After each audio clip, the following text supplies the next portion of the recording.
और आप देख रहे हैं धा न्यूज और मैं हूं अभिषेक मिश्रा। देखिए, प्रिंस राज, राष्ट्रीय लोक जनशक्ति पार्टी के प्रदेश अध्यक्ष प्रिंस राज, पूर्व केंद्रीय मंत्री पशुपति पारस के भतीजे प्रिंस राज, और उनको लेकर एक बड़ी दिलचस्प जानकारी निकलकर सामने आ रही है।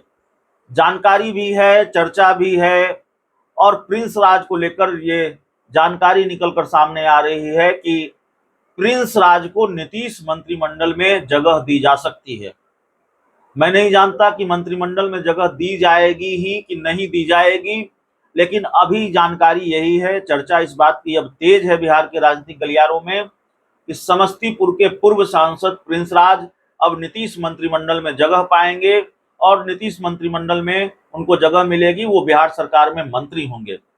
अगर ऐसा होता है तो इसको माना जाना चाहिए कि एनडीए में एक बड़ा खेल होगा। एनडीए में बड़े खेल की शुरुआत हो चुकी है। अगर ये होने जा रहा है तो प्रिंस राज अगर मंत्री बनते हैं तो माना जाना चाहिए कि चिराग पासवान के साथ खेल के मूड में बीजेपी भी हैं और नीतीश भी हैं।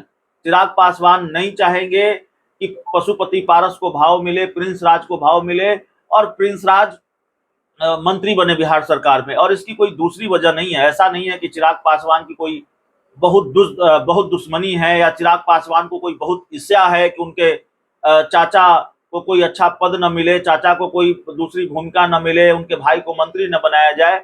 यहाँ सवाल ईर्ष्या का नहीं है। यहाँ सवाल इस बात का नहीं है कि चिराग पासवान ईर्ष्या रखते हैं। दरअसल चिराग पासवान का मामला यह है कि चिराग पासवान जिम्मेवार मानते हैं।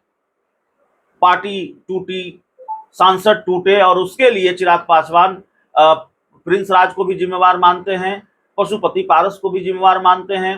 प्रिंस राज को उंगली पकड़कर उन्होंने राजनीति सिखाई, इसमें कहीं कोई दो राय नहीं है। ये बात के बड़े भाई के तौर पर चिराग पासवान ने प्रिंस राज को सियासत का ककहरा जरूर सिखाया। ठीक उसी तरह से सिखाया जैसे रामविलास पासवान, स्वर्गीय रामविलास पासवान और पशुपति पारस की उंगली पकड़कर चिराग पासवान ने राजनीति का ककहरा सीखा। प्रिंस राज जब पहली बार समस्तीपुर से चुनाव लड़ रहे थे, चिराग पासवान ने पूरी ताकत लगाई, उनको वहां से जिताने के लिए पूरी मेहनत भी की। तो चिराग पासवान के मन में ये दर्द भी, ये मलाल भी कि जिस भाई के लिए इतना किया वो भी दगा दे गया, वो भी साथ छोड़ गया, बाकी सांसद छोड़ गए, वो भी छोड़ गया। तो ऐसी चर्चा रही है और चिराग पासवान के मन में ये मलाल रहा है। तो जब अपनों से नाराजगी हो जाती है तो नाराजगी की हद तक नाराजगी हो जाती है। किसी भी हाल में चिराग पासवान नहीं चाहते कि बीजेपी उनको बहुत भाव दे, पशुपति पारस को बहुत भाव दे, प्रिंस राज को बहुत भाव दे। और इसीलिए उनकी पार्टी की तरफ से, चिराग पासवान की पार्टी की तरफ से उनके सांसद अरुण भारती का बयान भी आ गया कि पशुपति पारस एनडीए का हिस्सा नहीं है। अलग बात है कि जैसे ही ये बयान आया उसके कुछ ही घंटों के बाद बीजेपी के प्रदेश अध्यक्ष दिलीप जायसवाल मिलने चले जाते हैं पशुपति पारस से और उनको एक तरह से मैसेज देते हैं चिराग पासवान को कि नहीं, देखिए पशुपति पारस एनडीए का हिस्सा हैं। दिल्ली में अमित शाह से मुलाकात होती है। तो माना जा रहा है कि चिराग पासवान अब फिर जिस तरह से तेवर दिखाने लगे हैं, जिस तरह से बीजेपी और जेडीयू दोनों को आंख दिखा रहे हैं, तो प्रिंस राज को मंत्री इसलिए बनाया जा सकता है, पशुपति पारस को भाव इसलिए दिया जा रहा है ताकि चिराग पासवान पर नकेल कसकर रखी जा सके, चिराग पासवान को यह बताया जा सके कि सियासत की शतरंज हम भी खेलना जानते हैं। तो नीतीश कैबिनेट के विस्तार की चर्चा है। विस्तार इस महीने के आखिरी में या अक्टूबर महीने के शुरुआत में हो सकता है। और जब नीतीश कैबिनेट का विस्तार होगा तो समझिए एनडीए में बड़ा खेला भी होगा।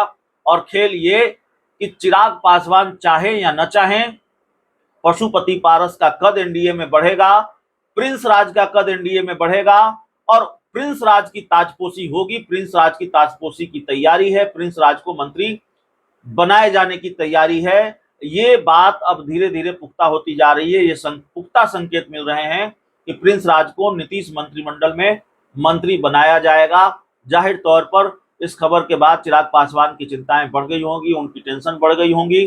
चिराग पासवान की नाराजगी, और टेंशन और चिंता से ज्यादा हो सकता है चिराग की नाराजगी बढ़ जाए बीजेपी जेडीयू को लेकर। अगर प्रिंस राज को मंत्री बनाया गया तो चिराग पासवान क्या करते हैं ये देखना होगा, उनकी तरफ से क्या रिएक्शन आता है यह भी देखना होगा। और प्रिंस राज के मंत्री बनाए जाने के बाद एनडीए में क्या क्या खेल होते हैं इसको भी जाहिर तौर पर देखना जरूरी हो जाएगा। बहुत बहुत धन्यवाद।